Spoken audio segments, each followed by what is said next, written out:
ચાલો મિત્રો, આપણે બનાવીશું આજે સરસ મજાના ગોલ્ડ કોઈન. તો તેના માટે મેં 500 ગ્રામ બાફેલા બટાકા, 300 ગ્રામ જેટલી ડુંગળી સમારીને લીધી છે અને 1 ચમચી આદુ મરચાંની પેસ્ટ, અને તેમાં 3 ચમચી જેટલું તેલ મૂક્યું. તે ગરમ થઈ ગયું એટલે તેમાં થોડી હિંગ અને પછી થોડી આદુ મરચાંવાળી પેસ્ટને અડધી મિનિટ માટે હલાવી તેમાં આપણે પછી થોડી હળદર એડ કરીશું. અને પછી તેમાં ડુંગળી જે આપણે ઝીણી સમારી લીધી છે તેને નાખી દઈશું.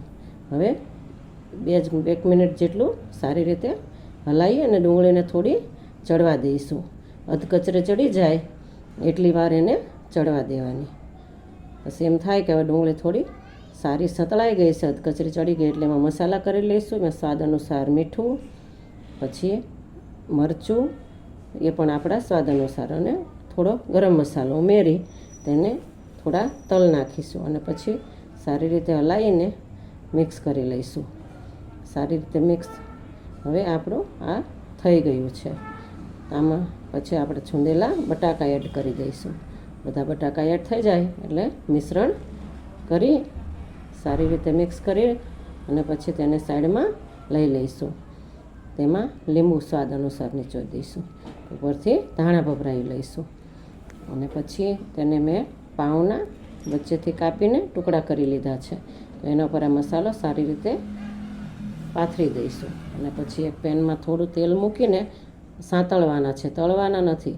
એને શેકી લઈશું બેઉ બાજુથી ઉલટા સીધા સારી રીતે ફેરવીને.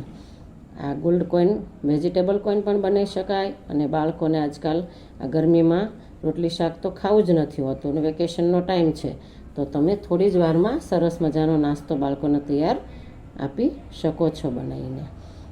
બટાકા થોડા અને થોડુંક કેપ્સિકમ, ગાજર, મકાઈ છે, એવી રીતે વેજીટેબલ ના ખાતા હોય બાળકો તો એ રીતે પણ બનાવી શકાય.